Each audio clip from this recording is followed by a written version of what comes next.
she went over China and was speaking fluently. And if you didn't see the picture, you would have thought that it was a Chinese woman speaking.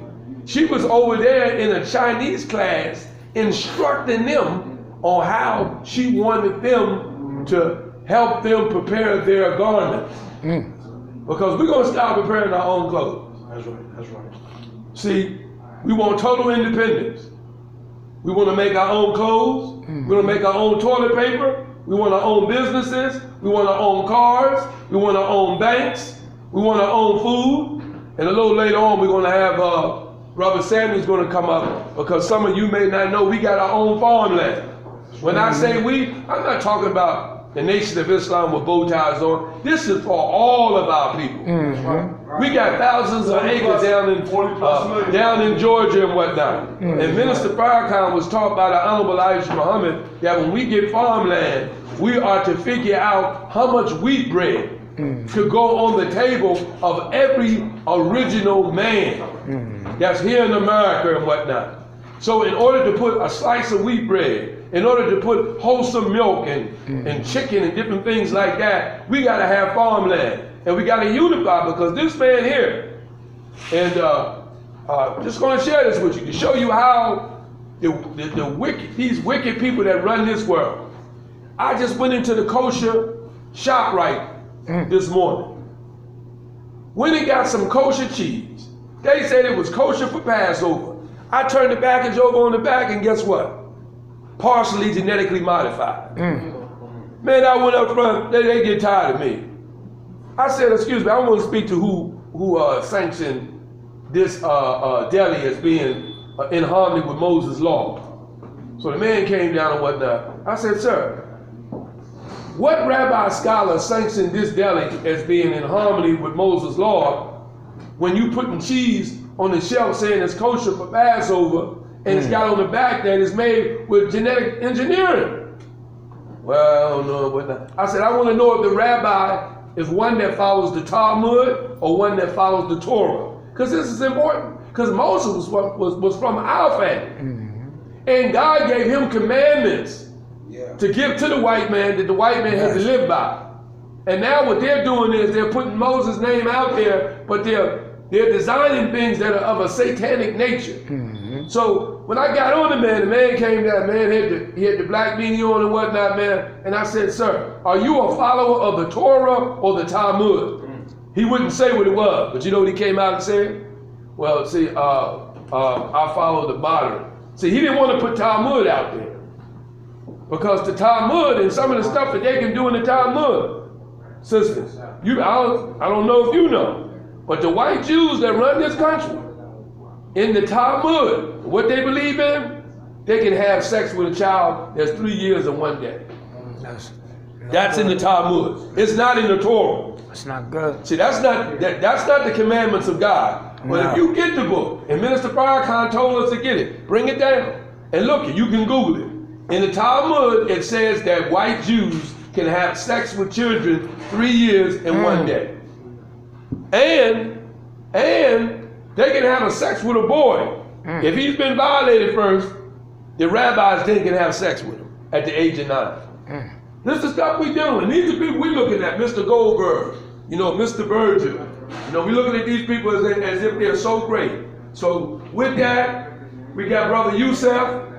He's gonna give us some inspiration, and we're gonna have the youth come up also on the Holy Day of Atonement. Then we're gonna go into the event. So with that, let us give Brother Youssef our undivided attention. Okay. Thank you. I like to talk about like what's going on in the communities and stuff too, because just like every other brother went through stuff, we could talk about the past or the future. We could talk about the brothers like Malcolm X or Martin Luther King, or brothers right now that's going through hard stuff, like from Millville to all over, because every time you turn around in Millville, somebody getting shot. Yes. Or there's kids that ain't listening to their parents no more. And things is getting like completely out of control. Like last week I was, somewhere, and the white people didn't like me, so they put the cuffs on me. They kicked me. They treated me like I was less than a man. But one thing they couldn't do was move me, because I know with God, when you give it to God and you say God, and even when they was kicking me, I still call God. The thing about life is people got to learn life so they could see it a little better, because they said this is the reunion of the Million Man March. I was at the Million Man March in the past when I was a kid. I was 18 years old. So that's called the connection of brothers really connecting with one another. Not technically, because it don't matter what they do. They could work a job, you could be a rapper, you could be a janitor, you could be anything, but you still got to connect with your brothers.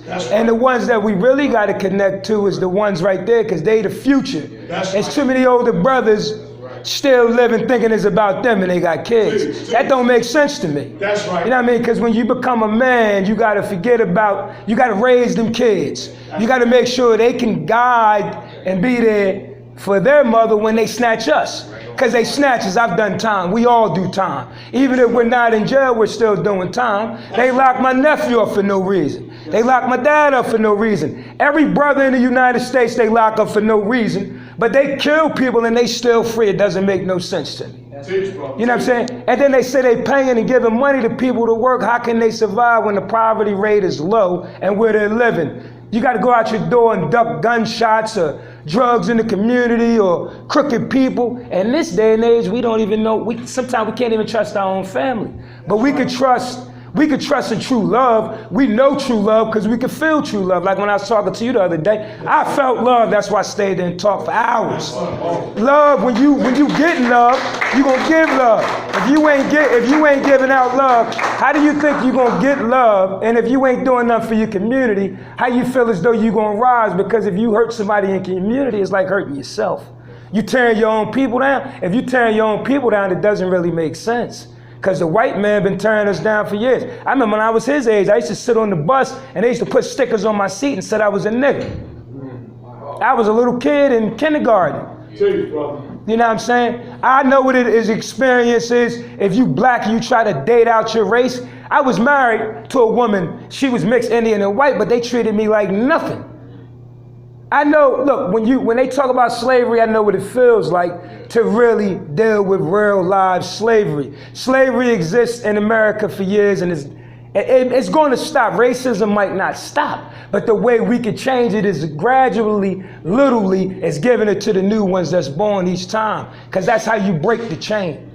Other than that, we're going to keep going out of control. We're going to keep disrespecting our women. I'm going to just be truthfully frank. What man going to call his woman a B? I don't want to say the word. But how can we call our women that took care of every last race on this planet a B? We talking to the white woman. The black woman took care of their kids, cleaned for them. So we did the same thing. We did all the work out in the fields and everything. But you still had the queen anchored America. So how come they got a white woman thinking she's sitting up there when she's nothing? I don't really mean to say it, but when you disrespect my sisters and brothers, it lights a fire in me just like it's lighting a fire in a lot of other brothers. Brothers is getting tired. That's why if you turn around, you look on the news, a cop getting shot or something else happening. You got kids going to school, taking guns into school and drugs. Where's the parenting? It starts with the mother and father. It can't start with the child. That's life. I look at life like this in a sense. Every brother that's not here that passed away, that lifted us, they still fighting for us. Yeah. Because they looking at us and like, where are we at right now? The people that, people putting out music, they're not putting out nothing that could raise somebody. It's to kill somebody or destroy their minds. Just like the government is to destroy their minds. But when you get a message, I got a message from Farrakhan when I read the paper. And he said, we in the mouth, the jaws of death. That's a scary situation for a black person. Yes, it's scary, but we can all make it happen by building each other up, saying something nice, doing positive things in the community, even in the communities where you might have like 20 guys on the street with guns and doing this. Somebody got to still talk to them. That's right. It can't stop. That's right. What Al Sharpton say before, the fight don't stop. We got to keep fighting and fighting and fighting, and then we could turn around, and then we technically will be free. How can we be free and we don't even know who we are and we don't even know our own names? Just because we got a government name, that don't mean nothing. We all have wisdoms, we all have gifts, and God is going to keep blessing us. And the more pain we go to, it gets better. Yes, sir. It gets better. Yes, sir. In time, it gets better.